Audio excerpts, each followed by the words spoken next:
ಸಪ್ತಶತಿ ಅಂತಂದರೆ ಸಪ್ತಶತಗಳನ್ನು ಉಳ್ಳದ್ದು ಅನ್ನೋ ಅರ್ಥ. ಅಂದರೆ 700 ಹೊಂದಿರುವಂಥದ್ದು ಅಂತ ಅರ್ಥ. ಆದರೆ ಆ 700 ಅಂದರೆ ಏನು, ಯಾವುದು? 700 ಶ್ಲೋಕಗಳು, 700 ಅಧ್ಯಾಯಗಳು, 700 ಪದ್ಯಗಳು, 700 ಅಕ್ಷರಗಳು, ಏನು? ಈ ಪ್ರಶ್ನೆಗಳು ನಮ್ಮ ಕಣ್ಮುಂದೆ ಒಂದು ಕ್ಷಣ ಬಂದು ಹೋಗ್ತವೆ. ಉದಾಹರಣೆಗೆ ಶ್ರೀ ಲಲಿತಾ ತ್ರಿಶತಿ ಅನ್ನೋದನ್ನು ಕೇಳಿದ್ದೇವೆ. ಅದರಲ್ಲಿ ಲಲಿತೆಯ 300 ನಾಮಗಳನ್ನು ಕಾಣ್ತೇವೆ. ಶ್ರೀ ಲಲಿತಾ ಪಂಚಶತಿ ಅನ್ನೋದನ್ನು ನಾವು ಕೇಳಿದ್ದೇವೆ. ಅದರಲ್ಲಿ ಲಲಿತೆಯ 500 ನಾಮಗಳನ್ನು ನೋಡ್ತೇವೆ. ಹಾಗಾಗಿ ಅಲ್ಲಿ ಶತಿ ಅಂತಕ್ಕಂಥದ್ದು 100 ನಾಮಗಳನ್ನು ಹೊಂದಿರುವಂಥದ್ದು ಅಂತ ಅರ್ಥವಾಗ್ತದೆ.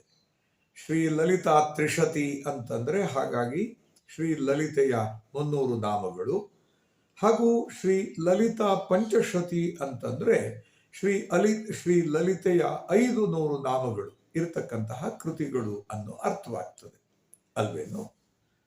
ಶ್ರೀ ಲಲಿತಾ ದ್ವಾತ್ರಿಂಶತಿಕಾ ಅಂತ ಒಂದು ಪ್ರಯೋಗ ಇದೆ, ಅದು ಪ್ರಸಿದ್ಧವೇ. ಅದು ಕೂಡ ಶ್ರೀ ಲಲಿತಾ ತ್ರಿಶತಿ ಬಂದ ಹಾಗೆ, ಶ್ರೀ ಲಲಿತಾ ಸಹಸ್ರನಾಮ ಬಂದ ಹಾಗೆ ಬ್ರಹ್ಮಾಂಡ ಪುರಾಣದಲ್ಲಿಯೇ ಬರುವಂಥದ್ದು. ಹಾಗೆ ನೋಡಿದರೆ ದ್ವಾತ್ರಿಂಶತಿಕಾ ಬಂದ ಮೇಲೆ ಇವು ಎರಡೂ ಬರ್ತವೆ. ಆದರೆ ಅದರಲ್ಲಿ ಶ್ರೀ ಲಲಿತೆಯ ದ್ವಾತ್ರಿಂಶತಿ ಅಂತಿದೆಯಲ್ಲ, ಅಲ್ಲಿ 32 ನಾಮಗಳನ್ನು ನೀವು ನೋಡೋದಿಲ್ಲ. ಬದಲಾಗಿ ನಾವು 32 ಅಧ್ಯಾಯಗಳನ್ನು ಅಲ್ಲಿ ನೋಡ್ತೇವೆ. ಹೀಗೆ 32 ನಾಮಗಳಲ್ಲಿ ಶ್ರೀ ಲಲಿತೆಯನ್ನು ಹೊಗಳದೆ 32 ಅಧ್ಯಾಯಗಳಲ್ಲಿ ಶ್ರೀ ಲಲಿತೆಯ ಲೀಲಾವಿಲಾಸಗಳನ್ನು ಬ್ರಹ್ಮಾಂಡ ಪುರಾಣಕರ್ತ ವರ್ಣಿಸ್ತಾ ಹೋಗ್ತಾನೆ ಅಲ್ಲಿ.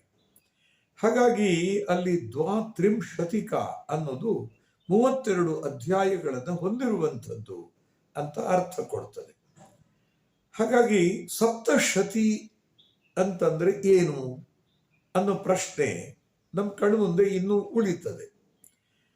ಈಗ ಇನ್ನೊಂದು ವಿಚಾರ ಗಮನಿಸಿ. ಹಲ ಅಂತ ಸಾತವಾಹನ ವಂಶದ ರಾಜ ರಚಿಸಿದ ಅಂತ ಹೇಳು ಗಾಥಾ ಸಪ್ತಶತಿ ಅನ್ನೋ ಪ್ರಾಕೃತ ಭಾಷಾಕೃತಿ ಇದೆ. ಅದು 700 ಗಾಥಾ ಪ್ರಕಾರದ ಪದ್ಯಗಳಲ್ಲಿ ಹೆಣ್ಣಿನ ಪ್ರೀತಿ, ಅವಳ ಅತೃಪ್ತಿ, ಅವಳ ಸಂಕಟ, ಅವಳ ನೋವು ಇತ್ಯಾದಿಗಳನ್ನ ಕವಿ ವರ್ಣಿಸಿರ್ತಕ್ಕಂತಹ ಕೃತಿ. ಪ್ರಾಕೃತದಲ್ಲಿ ಅದು ಗಾಥಾ ಸಪ್ತಶತಿ ಅಲ್ಲ, ಅದು ಗಾಹಾ ಸಪ್ತಸಯಿ ಅಂತ. ಮತ್ಸ್ಯ ಪುರಾಣ ಹಲಾನನ್ನ ಸಾತವಾಹನ ವಂಶದವರ 17ನೆಯ ರಾಜ ಅಂತ ಹೆಸರಿಸುತ್ತದೆ. ಹಾಗಾಗಿ ಅಲ್ಲಿ ಗಾಥಾ ಸಪ್ತಶತಿ ಅಂತಂದ್ರೆ ಗಾಥಾ ಪ್ರಕಾರದ 700 ಪದ್ಯಗಳನ್ನು ಹೊಂದಿರುವಂಥದ್ದು ಅನ್ನೋ ಅರ್ಥ. ಹೀಗಾಗಿ ಶ್ರೀ ಚಂಡೀ ಸಪ್ತಶತಿ ಅನ್ನೋ ಪ್ರಯೋಗದಲ್ಲಿ 700 ಅಂತಕ್ಕಂಥದ್ದು ಬರುತ್ತಲ್ಲ, ಅದು ನಾಮವೋ ಅಧ್ಯಾಯವೋ ಪದ್ಯವೋ ಅನ್ನೋ ಪ್ರಶ್ನೆ ನಮ್ಮ ಕಣ್ಣು ಮುಂದೆ ಸುಳಿತದೆ. ಶ್ರೀ ಚಂಡೀ ಸಪ್ತಶತಿಯನ್ನ ನೋಡಿದವರಿಗೆ ಕಾಣೋದು ನಾಮವೂ ಅಲ್ಲ, ಅಧ್ಯಾಯವೂ ಅಲ್ಲ, ಪದ್ಯವೂ ಅಲ್ಲ, ಬದಲಾಗಿ ಶ್ಲೋಕಗಳು. ನಾನು ಈ ಮೊದಲು ಹೇಳಿದ ಹಾಗೆ ಈ 700 ಶ್ಲೋಕಗಳನ್ನ ಮಂತ್ರಗಳು ಅಂತಲೇನೆ ಪರಿಗಣಿಸ್ಬಿಟ್ಟಿದ್ದಾರೆ. ಹಾಗಾಗಿ ಅವು 700 ಶ್ಲೋಕ ಮಂತ್ರಗಳು. ಇಲ್ಲಿ ನೀವು ಶ್ರೀ ಚಂಡೀ ಸಪ್ತಶತಿಯ ಭಾಗ ಅಲ್ಲದೆ ಇದ್ರೂ ಸಂಪ್ರದಾಯದಲ್ಲಿ ಆ ಕೃತಿಯನ್ನ ಪಾರಾಯಣ ಮಾಡ್ತಕ್ಕಂತಹ ಪಾರಾಯಣ ಕರ್ತರು ಕೃತಿಯ ಪಠಣಾನಂತರ ಪಠಿಸ್ತಕ್ಕಂಥ ರಹಸ್ಯತ್ರಯ ಸಾಹಿತ್ಯ ಏನಿದೆ, ಅದರಲ್ಲಿ ದ್ವಿತೀಯ ರಹಸ್ಯವಾದಂಥ ವೈಕೃತಿಕ ರಹಸ್ಯದಲ್ಲಿನ ಈ ಹೇಳಿಕೆಯನ್ನ ನೆನಪಿಸ್ಕೊಳ್ಬೋದು. ಅದು ಶ್ಲೋಕ ಮಂತ್ರ ಅಂತ ಹೇಳಲಿಕ್ಕೆ. ಅದು ಶ್ರೀ ಚಂಡೀ ಹೋಮದಲ್ಲಿ ಶ್ರೀ ಚಂಡೀ ಸಪ್ತಶತೀಯ ಶ್ಲೋಕೋಚ್ಚಾರಣಾ ಪೂರ್ವಕ ಹವಿಸ್ ಸಮರ್ಪಣೆಯನ್ನ ಕುರಿತಂತೆ ಹೇಳಿತು. ಪ್ರತಿಶ್ಲೋಕಂಚ ಜುಹುಯಾತ್ ಪಾಯಸನ್ ತಿಲಸರ್ಪಿಷ ಜುಹುಯಾತು ಸ್ತೋತ್ರ ಮಂತ್ರೈರ್ವಾ ಚಂಡಿಕಾಯೈ ಶುಭಂ ಹವಿಹಿ ಅಂತ. ಆದರೆ ನಿಜಕ್ಕೂ ಈ ಕೃತಿಯಲ್ಲಿ 700 ಶ್ಲೋಕಗಳು ಇವೆಯೋ ಅಂತ ಕೇಳಿದರೆ ಉತ್ತರ ಸ್ಪಷ್ಟ, ಖಂಡಿತ ಇಲ್ಲ ಅನ್ನೋದೇ ಆ ಉತ್ತರ. ಅದಲ್ಲದೆ ಬೇರೆ ಏನೂ ಅಲ್ಲ. ಈ ವೀರ್ಯವತ್ತಾದ ಮಂತ್ರ ಕೃತಿಯಲ್ಲಿ ಉವಾಚಗಳು ಬರ್ತಾವೆ, ಅರ್ಧ ಶ್ಲೋಕಗಳು ಬರ್ತಾವೆ, ಪೂರ್ಣ ಶ್ಲೋಕಗಳು ಬರ್ತಾವೆ. ಆದರೆ ಅವುಗಳೆಲ್ಲವೂ ಕೂಡ ಮಂತ್ರ ಶ್ಲೋಕಗಳು, ಶ್ಲೋಕ ಮಂತ್ರಗಳು. ಅವುಗಳೆಲ್ಲ ಸೇರಿ ಇದು ಸಪ್ತಶತಿ ಅಂತ ಅನ್ನಿಸ್ಕೊಂಡಿದೆ. ಉದಾಹರಣೆಗೆ ಶ್ರೀ ಚಂಡೀ ಸಪ್ತಶತಿ ಆರಂಭವಾಗುವುದು 2 ಪದಗಳಿರ್ತಕ್ಕಂಥ ಒಂದು ಉವಾಚದಿಂದ. ಮಾರ್ಕಂಡೇಯ ಉವಾಚ ಅಂತ ಶುರುವಾಯಿತು. ಇಲ್ಲಿ ಇರೋದು 2 ಪದಗಳು, ಆದರೂ ಇದು ಬೇರೆ ದೊಡ್ಡ ದೊಡ್ಡ ಶ್ಲೋಕಗಳಂತೆಯೇ ಒಂದು ಶ್ಲೋಕ ಮಂತ್ರ. ಉದಾಹರಣೆಗೆ ಈ ಶ್ಲೋಕ ನೋಡಿ. ದೇವಿ ಪ್ರಸೀದ ಪರಿಪಾಲಯ ನೋರಿ ಭೀತೆ ನಿತ್ಯಂ ಯಥಾಸುರವಧ ತದುದೈವ ಸದ್ಯ ಪಾಪಾನಿ ಸರ್ವಜಗತಾಂ ಪ್ರಶಮಂ ನಯಾಶು ಉತ್ಪಾತ ಪಾಕ ಜನಿತಾಂಶ್ಚ ಮಹೋಪಸರ್ಗಾನ. ನೋಡಿದ್ರ, ಈ ಉದ್ದನೆಯ ಹಲವು ಮಾತ್ರೆಗಳ ಶ್ಲೋಕಕ್ಕೆ ಮಾರ್ಕಂಡೇಯ ಉವಾಚ ಅಥವಾ ದೇವ್ಯುವಾಚ ಅಥವಾ ರಾಜೋವಾಚ ಅಥವಾ ಋಷಿರುವಾಚ ಇತ್ಯಾದಿ ಉವಾಚ ಪ್ರಯೋಗಗಳು ಬರ್ತಾವಲ್ಲ, ಅವುಗಳು ಸಮಾನ ಶ್ಲೋಕ ಮಂತ್ರಗಳು. ಉವಾಚಗಳು ಶ್ರೀ ಚಂಡೀ ಸಪ್ತಶತಿಯಲ್ಲಿ ಒಟ್ಟು 57 ಇದ್ದಾವೆ. ಕೆಲವರ ಪ್ರಕಾರ ಅದು 58. 10ನೆಯ ಅಧ್ಯಾಯದಲ್ಲಿ ಅಂದರೆ ಶುಂಭವಧೆಯಲ್ಲಿ, ಎಲ್ಲವೋ ದುಷ್ಟ, ಈ ಜಗತ್ನಲ್ಲಿ ಇರೋದು ನಾನು ಒಬ್ಳೆ, ನನ್ನನ್ನು ಬಿಟ್ರೆ ಎರಡನೆಯವರು ಯಾರಿದಾರೋ, ಈ ನನ್ನ ವಿಭೂತಿ ಶಕ್ತಿಗಳು ನನ್ನಲ್ಲಿಯೇ ಪ್ರವೇಶಿಸುವುದನ್ನು ನೋಡು ಅಂತ ದೇವಿ ಶುಂಭನಿಗೆ ಉತ್ತರ ಕೊಟ್ಟ ನಂತರ ಕೆಲವು ಪಾಠಗಳಲ್ಲಿ ಋಷಿರುವಾಚ ಅನ್ನೋ ಪ್ರಯೋಗವನ್ನು ಕೊಟ್ಟಿದ್ದಾರೆ. ಇನ್ನು ಕೆಲವು ಪಾಠಗಳಲ್ಲಿ ಅವುಗಳನ್ನು ಬಿಟ್ಟಿದ್ದಾರೆ. ಋಷಿರುವಾಚ ಅಂತಕ್ಕಂಥದ್ದು ಹೀಗೆ 10ನೆಯ ಅಧ್ಯಾಯದಲ್ಲಿ 6ನೆಯ ಶ್ಲೋಕವಾಗಿ ಬಂದಿದೆ ಅಂತ ನೀವು ಪರಿಗಣಿಸಿದರೆ ಒಟ್ಟು 58 ಉವಾಚಗಳನ್ನು ಶ್ರೀ ಚಂಡೀ ಸಪ್ತಶತಿಯಲ್ಲಿ ಕಾಣ್ತೀರಿ. ಶ್ರೀ ಚಂಡೀ ಸಪ್ತಶತಿಯಲ್ಲಿ ಒಂದೇ ಬಗೆಯ ಛಂದಸ್ಸು ಇಲ್ಲ. ಮೊದಲ ಅಧ್ಯಾಯ ಗಾಯತ್ರಿ ಛಂದಸ್ಸಿನಲ್ಲಿ ಇದೆ ಅಂತಲೂ, 2, 3 ಹಾಗೂ 4ನೆಯ ಅಧ್ಯಾಯಗಳು ಉಷ್ಣಿಕ್ ಛಂದಸ್ಸಿನಲ್ಲಿ ಇವೆ ಅಂತಲೂ, ಹಾಗೂ 5ರಿಂದ 13ನೆಯ ಅಧ್ಯಾಯಗಳು ಅನುಷ್ಠುಪ್ ಛಂದಸ್ಸಿನಲ್ಲಿ ಇವೆ ಅಂತಲೂ ಹೇಳಿದೆ. ಆದರೂ ಹಾಗೆ ಅದೇ ರೀತಿಯಲ್ಲಿ ಛಂದಸ್ಸುಗಳು ಅಲ್ಲಿಯೂ ಅಂದರೆ ಆ ಅಧ್ಯಾಯಗಳಲ್ಲಿಯೂ ಪ್ರತಿ ಶ್ಲೋಕದಲ್ಲಿಯೂ ಇರೋದು ಕಂಡು ಬರೋದಿಲ್ಲ. ಹೀಗೆ ಮಾತ್ರೆಗಳಲ್ಲಿ ಶ್ರೀ ಚಂಡೀ ಸಪ್ತಶತಿಯನ್ನು ಅಳೆಯೋದಾದರೆ ವ್ಯತ್ಯಾಸ ಬರುತ್ತದೆ. ಹಾಗೇನೆ ಪ್ರತಿಯೊಂದು ಶ್ಲೋಕವು ಇಂತಿಷ್ಟೇ ಮಾತ್ರೆಗಳನ್ನು ಹೊಂದಿರಬೇಕು ಅಂತ ನೀವು ನಿರೀಕ್ಷಿಸೋದಾದರೆ ನಿಮ್ಮ ನಿರೀಕ್ಷೆ ಸುಳ್ಳಾಗ್ತದೆ, ವ್ಯರ್ಥವಾಗ್ತದೆ. ನಿಜಕ್ಕೂ ಶ್ರೀ ಚಂಡೀ ಸಪ್ತಶತಿಯಲ್ಲಿ 700 ಶ್ಲೋಕಗಳು ಇಲ್ಲ. 57 ಅಥವಾ 58 ಉವಾಚಗಳು, 44 ಅರ್ಧ ಶ್ಲೋಕಗಳು, ಉಳಿದವು ಪೂರ್ಣ ಶ್ಲೋಕಗಳು. ಆ ಪೂರ್ಣ ಶ್ಲೋಕಗಳಲ್ಲಿ ತ್ರೈವರ್ತಗಳು ಕೂಡ ಬರ್ತವೆ.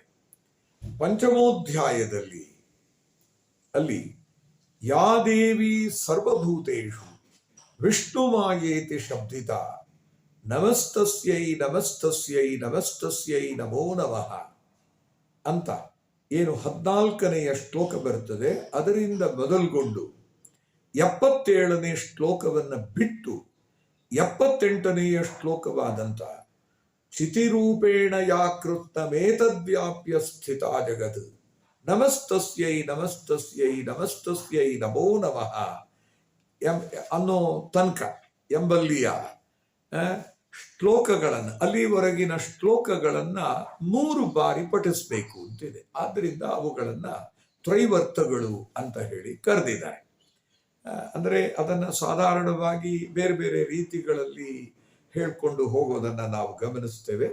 ಆದರೆ ತ್ರೈವರ್ತಗಳಾದ್ರಿಂದ ಬಹುಶಃ ಅದನ್ನು ಹೀಗೆ ಹೇಳಬೇಕು ಅಂತ ಅದು ನನಗೆ ಹೇಳ್ಕೊಟ್ಟಿದ್ದು ಹೀಗೇನೆ, ಮತ್ತು ಅದರಲ್ಲಿ ನನಗೆ ಅರ್ಥ ಕಾಣಿಸ್ತದೆ. ಅಮ್ಮನವರನ್ನ ಮತ್ತೆ ಮತ್ತೆ ಅಲ್ಲಿ ಆರ್ತರಾಗಿ ದೇವತೆಗಳು ಪ್ರಾರ್ಥನೆ ಮಾಡೋ ಹೊತ್ತಿನಲ್ಲಿ ಮೂರು ಸಲ ಅಮ್ಮನವರನ್ನ ಕುರಿತು ಹೇಳ್ತಾರೆ ಅಂತ ನಾನು ಭಾವಿಸೋದ್ರೊಳಗೆ ಚಂದ ಕಂಡಿದ್ದೇನೆ.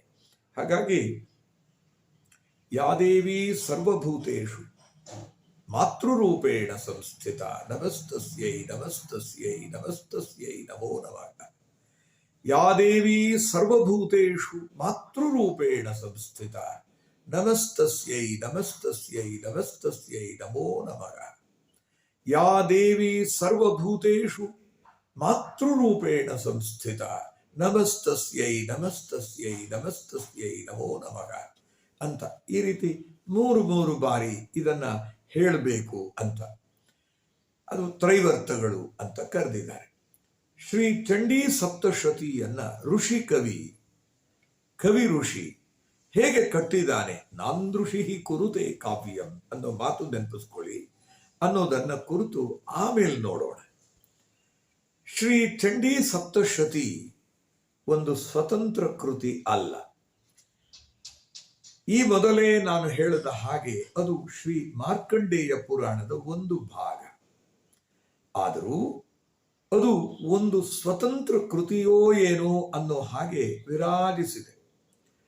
ಶ್ರೀ ಲಲಿತಾ ಸಹಸ್ರನಾಮ ಅಥವಾ ಶ್ರೀ ಲಲಿತಾ ತ್ರಿಶತಿ ಮತ್ತು ದ್ವಾತ್ರಿಂಶತಿಕ ಅಂತ ಪ್ರಸಿದ್ಧವಾದಂಥ ಶ್ರೀ ಲಲಿತೋಪಾಖ್ಯಾನಂ ಇವು ಬ್ರಹ್ಮಾಂಡ ಪುರಾಣದ ಭಾಗಗಳಾಗಿದ್ರೂ ಹೇಗೆ ಸ್ವತಂತ್ರ ಕೃತಿಗಳೇನೋ ಅನ್ನೋ ಹಾಗೆ ರಾರಾಜಿಸಿದವಲ್ಲ, ಹಾಗೆ ಇದು ಕೂಡ ವಿರಾಜಿಸಿದೆ.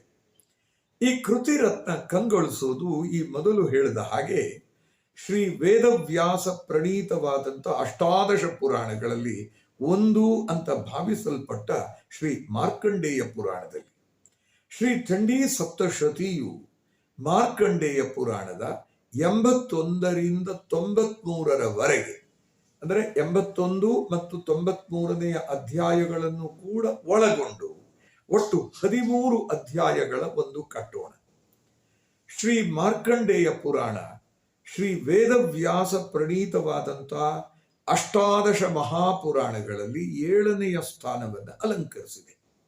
ಈ ಪುರಾಣ 9,000 ಶ್ಲೋಕಗಳನ್ನು ತನ್ನ 138 ಅಧ್ಯಾಯಗಳಲ್ಲಿ ಹರಡಿದೆ. ಇದು ಅದರ ಹೆಸರೇ ಹೇಳೋ ಹಾಗೆ ಮೃತ್ಯುವನ್ನು ಗೆದ್ದಂತ ಭೃಗುಕುಲ ತಿಲಕ ಮಾರ್ಕಂಡೇಯ ಮಹರ್ಷಿಯ ಮಹಾನ್ ಕೃತಿ. ಇದು ಒಂದು ವಿಶಿಷ್ಟವಾದ ಪುರಾಣ. ಒಂದು ರೀತಿಯಲ್ಲಿ ಈ ಪುರಾಣ ಶ್ರೀ ವೇದವ್ಯಾಸರ ಮಹಾಭಾರತಕ್ಕೆ ಪೂರಕವಾಗಿ ಬರುತ್ತದೆ. ಹಾಗಾಗಿ ಶ್ರೀಮನ್ ಮಹಾಭಾರತದ ಖಿಲ ಗ್ರಂಥವಾಗಿ ಕೆಲಸ ಮಾಡ್ತದೆ. ನಿಜಕ್ಕೂ ಇದು ಗಾತ್ರದಲ್ಲಿ ಕಿರಿಯದೆ, ಸಣ್ಣದೆ, ಆದರೆ ಅನೇಕ ಮಹತ್ವಪೂರ್ಣ ವಿಶೇಷತೆಗಳನ್ನು ಹೊಂದಿ ಇದು ಹಿರಿಯದು ಅಂತ ಅನ್ನಿಸ್ಕೊಂಡಿದೆ. ಶ್ರೀ ಮಾರ್ಕಂಡೇಯ ಪುರಾಣ ಆರಂಭವಾಗ್ತಕ್ಕಂಥದ್ದು ಜೈಮಿನಿ ಮಾರ್ಕಂಡೇಯ ಋಷಿಗಳ ಹತ್ರಕ್ಕೆ ಹೋಗಿ ಬಳಿ ಸಾರಿ 4 ಪ್ರಶ್ನೆಗಳನ್ನು ಕೇಳೋದ್ರಿಂದ. ವ್ಯಾಸರ ಶಿಷ್ಯರುಗಳಲ್ಲಿ ಒಬ್ಬನಾದಂಥ ಮಹಾ ತೇಜಸ್ವಿಯಾದಂಥ ಜೈಮಿನಿ ಮಹರ್ಷಿ ಈ ಪುರಾಣದಲ್ಲಿ ಪ್ರಶ್ನಕಾರ, ಪೃಚ್ಛಕ.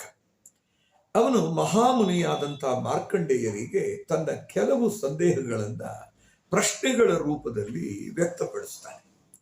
ಆ ಪ್ರಶ್ನೆಗಳು ಶ್ರೀಮನ್ ಮಹಾಭಾರತಕ್ಕೆ ಸಂಬಂಧಿಸಿದಂತೆ ಜೈಮಿನಿಗೆ ಇದ್ದಂಥ ಕೆಲವು ಸಂದೇಹಗಳು.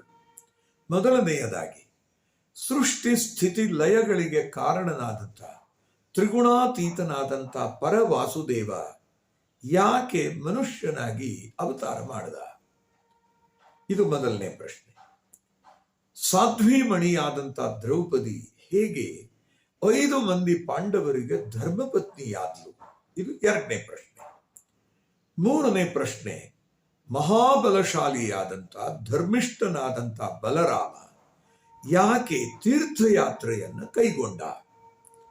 4ನೆಯ ಪ್ರಶ್ನೆ, ದ್ರೌಪದಿಯ 5 ಮಂದಿ ಮಹಾರಥರಾದಂಥ ಪುತ್ರರು ವೀರಾದಿ ವೀರರಾದ ಪಾಂಡವರ ರಕ್ಷಣೆಯಲ್ಲಿ ಇದ್ರೂ ವಿವಾಹಾದಿಗಳಿಲ್ಲದೆ ಯಾಕೆ ಅನಾಥರಂತೆ ಅಶ್ವತ್ಥಾಮನಿಂದ ಕೊಲ್ಲಲ್ಪಟ್ರು ಆ ರಾತ್ರಿ?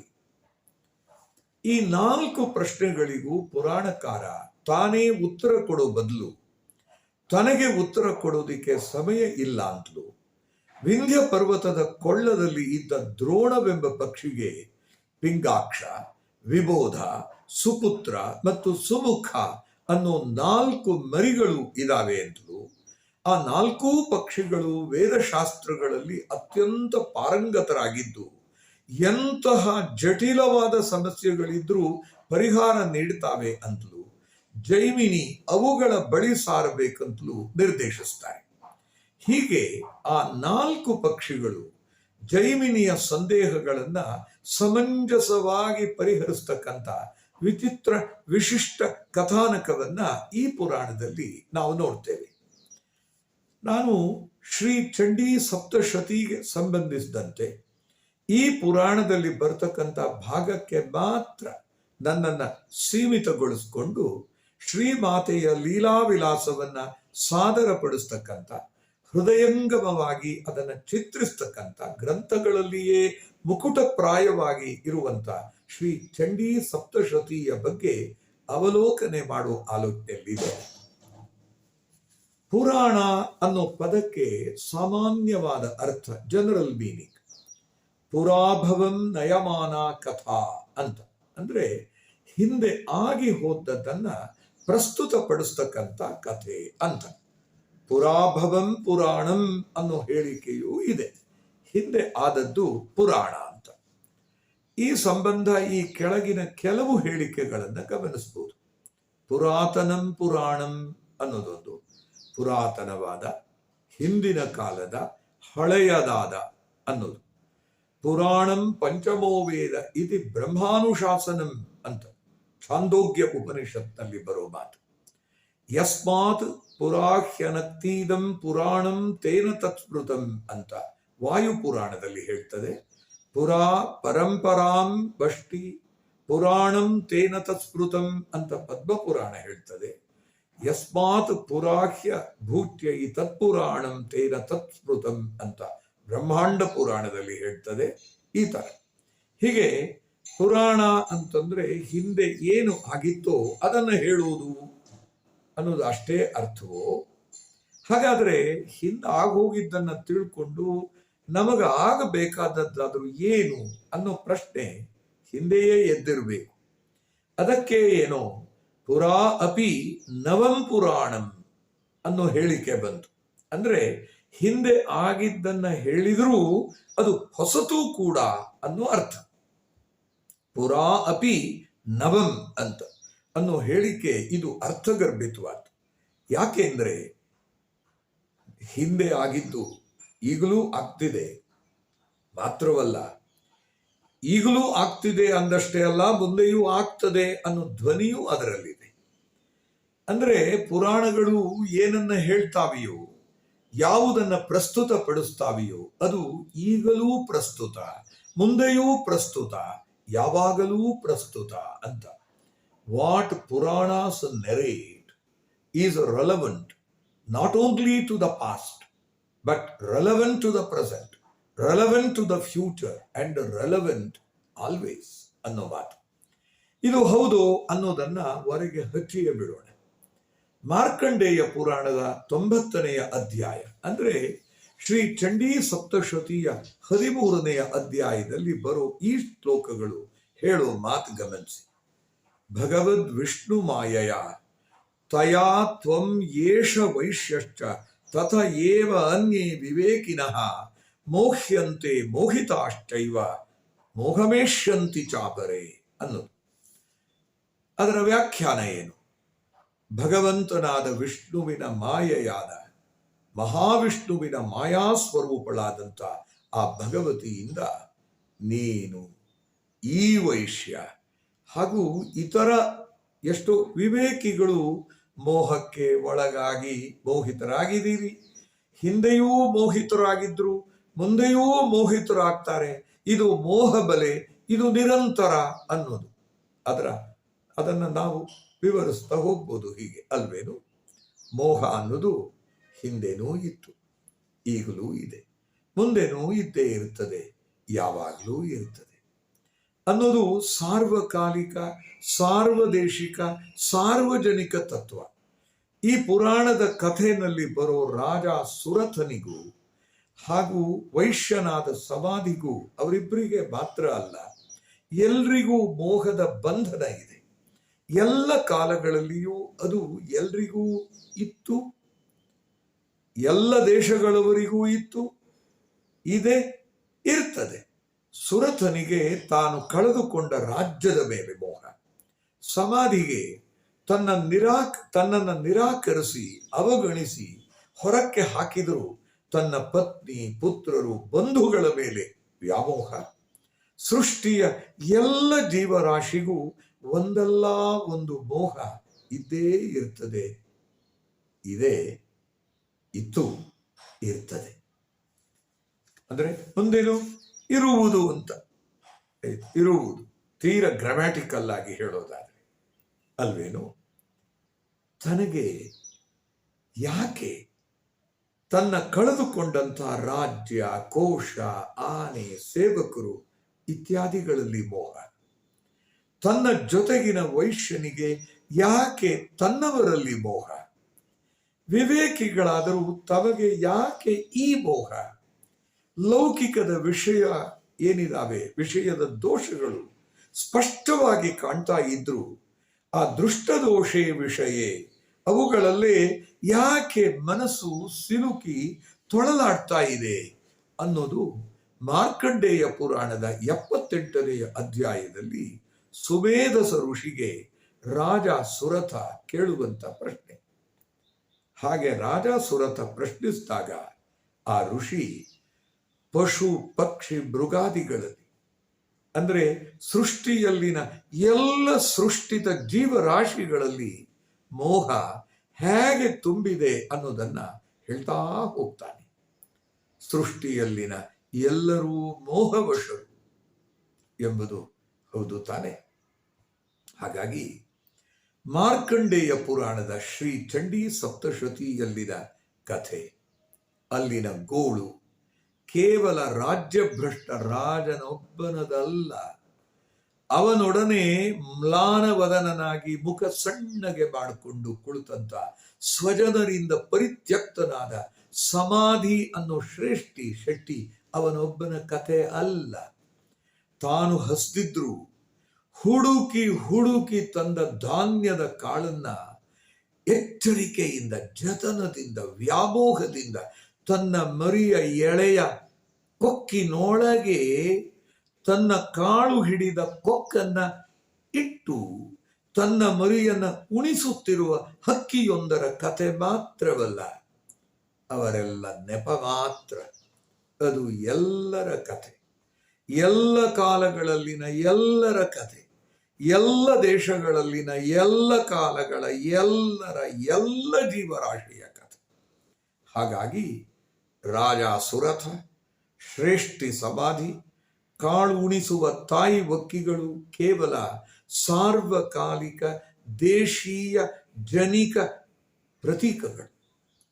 ಹೀಗೆ ಪುರಾಣಗಳು ಸನಾತನವಾದ, ನಿತ್ಯವೂ ನೂತನವಾದ ಜೀವನ ತತ್ವವನ್ನ ಚಲನಶೀಲ ಜಗತ್ತಿಗೆ, ಚಲನಶೀಲ ಜಗತ್ತು ನಮ್ದಲ್ವಾ, ಅದಕ್ಕೆ ವಿಶಿಷ್ಟ ರೀತಿಗಳಲ್ಲಿ ಸಾರ್ತವೆ, ಸಾರ್ವಕಾಲಿಕ ಧರ್ಮವನ್ನ ಹೇಳ್ತವೆ, ಸರ್ವಾನ್ವಯಿಕವಾದಂತಹ ಸಿದ್ಧಾಂತಗಳನ್ನ ಪ್ರತಿಪಾದಿಸ್ತವೆ. ಅಷ್ಟೇ ಅಲ್ಲ, ವೇದಗಳನ್ನ ಜನಸಾಮಾನ್ಯರ ಮಟ್ಟಕ್ಕೆ ಇಳುಹಿ ತಿಳಿಸಿ ಹೇಳ್ತಕ್ಕಂಥ ಆತ್ಮೀಯ ನಿರೂಪಕರೂ ಕೂಡ ಆಗ್ತಾರೆ. ನಮ್ಮವರಿಗೆ ಅಪೌರುಷೇಯವಾದಂತಹ ವೇದಗಳು ಸರ್ವಸ್ವ. ಅದು ಗೌತಮ ಧರ್ಮಸೂತ್ರವಿರಲಿ, ಮನುಧರ್ಮ ಶಾಸ್ತ್ರವಿರಲಿ, ಯಾಜ್ಞವಲ್ಕ್ಯ ಸ್ಮೃತಿ ಇರಲಿ, ಪರಾಶರ ಸ್ಮೃತಿ ಇರಲಿ, ಯಾರೇ ಇರಲಿ, ಯಾವುದೇ ಇರಲಿ, ಎಲ್ಲವೂ ಕೂಡ ಶ್ರುತಿಬದ್ಧತೆಯನ್ನ ಪ್ರತಿಪಾದಿಸುತ್ತೆ. ವೇದೋಖಿಲಂ ಧರ್ಮ ಮೂಲಂ ಅಂತ ಮನು ಸಾರಿದರೆ ವೇದೋ ಧರ್ಮ ಮೂಲಂ ಅಂದ್ರು ಗೌತಮರು. All roads lead to Rome ಅಂತ ಒಂದಾನೊಂದು ಕಾಲದಲ್ಲಿ ಇತಿಹಾಸಕಾರರು ಹೇಳಿದ್ದು ನೆನಪಿರ್ಬೇಕಲ್ವಾ. ಆದರೆ ಅದು ಭೂತವಾಗಿ all roads led to Rome once upon ಅಂತಾಗಿ ಆ ಗಾದೆ ಸತ್ತೋಯ್ತು. ಆದರೆ all paths lead from the Vedas and lead to the Vedas ಅನ್ನೋ ಗಾದೆ ಸಾಯಲಿಲ್ಲ ಅಂತ. ಯಾವುದೇ ದರ್ಶನ ಇರಲಿ, ಯಾವುದೇ ಮತ ಇರಲಿ, ಯಾವುದೇ ಸಿದ್ಧಾಂತ ಇರಲಿ, ಯಾವುದೇ ಪ್ರತಿಪಾದನೆ ಇರಲಿ, ಒಟ್ಟಾರೆ ಏನೇ ಇರಲಿ ಅದು ಶ್ರುತಿಬದ್ಧವಿರಬೇಕು, ವೇದಗಳಿಗೆ ಅನುಗುಣವಾಗಿರಬೇಕು, ವೈದಿಕವಾಗಿರಬೇಕು ಅನ್ನೋದು ಈ ನೆಲದವರ ಅಪೇಕ್ಷೆ, ನಿರೀಕ್ಷೆ. ನಿಯಮ, ಕಾನೂನು, ಇನ್ವಯೋಲಬಲ್ ಡಾಕ್ಟ್ರಿನ್, ಅನ್ಅಸೈಲಬಲ್ ಡಿಕ್ಟೇಟ್. ಹಾಗಾಗಿ ಶಿಕ್ಷಾ, ವ್ಯಾಕರಣ, ಛಂದಸ್ಸು, ನಿರುಕ್ತ, ಜ್ಯೋತಿಷ, ಕಲ್ಪಗಳು ಎಲ್ಲ ವೇದಗಳ ಅಂಗಗಳಾದವು. ಸ್ಮೃತಿಗಳು, ಇತಿಹಾಸ ಕಾವ್ಯಗಳು ವೇದಾರ್ಥ ಪ್ರತಿಪಾದಕಗಳಾದವು. ಆಗಮಗಳು, ಶಾಸ್ತ್ರಗಳು ವೇದ ವಿಸ್ತರಣೆಗಳಾದವು. ಪುರಾಣಗಳು ವೈದಿಕ ತತ್ವಗಳ ಪ್ರಚಾರೋಪಕರಣಗಳಾದವು. ಹಾಗೆ ನೋಡಿದರೆ ಧರ್ಮಶಾಸ್ತ್ರಗಳು, ಇತಿಹಾಸ ಅಥವಾ ಮಹಾಕಾವ್ಯಗಳು, ಪುರಾಣಗಳು ಹಾಗೂ ಎಲ್ಲ ಉಪಾಖ್ಯಾನಗಳು, ಆಗಮಗಳು, ಸಮಸ್ತ ಪೂಜಾ ವಿಧಾನಗಳು, ದರ್ಶನಗಳು ಸ್ಮೃತಿ ಎಂಬ ಶಬ್ದ ಭಾಂಡ ಅಥವಾ ಪದಹಂಡೆಯಲ್ಲಿ ಅಡಕವಾಗಿದೆ ಅಂತಲೂ ಕೂಡ ಹೇಳಿದ್ದುಂಟು. ಕರ್ಮಕಾಂಡ, ಉಪಾಸನಾ ಕಾಂಡ, ಜ್ಞಾನಕಾಂಡಗಳು ಅನ್ನೋ ತ್ರಿಕಾಂಡಯುಕ್ತವಾದ ವೇದ ವೃಕ್ಷವನ್ನು ಅನುಸರಿಸಿ ನಡೆಸಿದಂಥ ಚಿಂತನ ರೆಂಬೆ ಕೊಂಬೆಗಳೇ ಸ್ಮೃತಿಗಳು. ಅವು ವೇದಗಳ ಆನುಷಂಗಿಕ, ಅಂದ್ರೆ following one after the other ಅಂತ ಧರ್ಮ ಗ್ರಂಥಗಳ ಆನುಷಂಗಿಕ ಧರ್ಮ ಗ್ರಂಥಗಳ ಸಮೂಹ ಅಂತ. ಶ್ರೀ ಚಂಡೀ ಸಪ್ತಶತಿಯನ್ನು ಕೂಡ ಶಾಸ್ತ್ರಕಾರರು ಹಾಗಾಗಿ ವೇದ ಬದ್ಧಗೊಳಿಸ್ಬಿಟ್ಟಿದ್ದಾರೆ.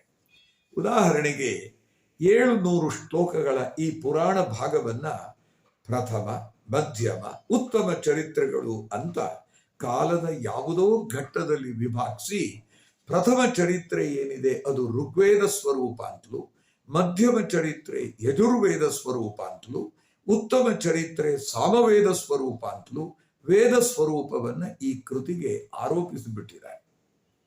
ಆಗಾಗ್ಗೆ ಅಧರ್ಮದ ದಾರಿ ಹಿಡಿದು ಪದೇ ಪದೇ ಪಥಭ್ರಷ್ಟರಾಗ್ತಕ್ಕಂಥ ಲೌಕಿಕ ಆಮಿಷಗಳ, ಕ್ಷಣಿಕಗಳ ಆಕರ್ಷಣೆಗಳಿಗೆ ಈಡಾಗ್ತಕ್ಕಂಥ ಮನುಷ್ಯರನ್ನ, ಅವರ ಸಮಾಜವನ್ನ ಕಾಲದಿಂದ ಕಾಲಕ್ಕೆ ನಿಯಂತ್ರಿಸೋದಕ್ಕೆ ಅಗತ್ಯವಾದಂಥ ನಿಯಮ ನಿಬಂಧನೆಗಳನ್ನ ರಚಿಸಿ, ಸಂಗ್ರಹಿಸಿ, ಕ್ರೋಢೀಕರಿಸೋದು ಸ್ಮೃತಿಗಳ ಉದ್ದೇಶ, ಕಾರ್ಯ. ಇದು ನಿರಂತರವಾಗಿ ನಡಿಬೇಕಾದಂಥ ಕೆಲಸ. ಇಲ್ದಿದ್ರೆ ಏನಾಗ್ತದೆ?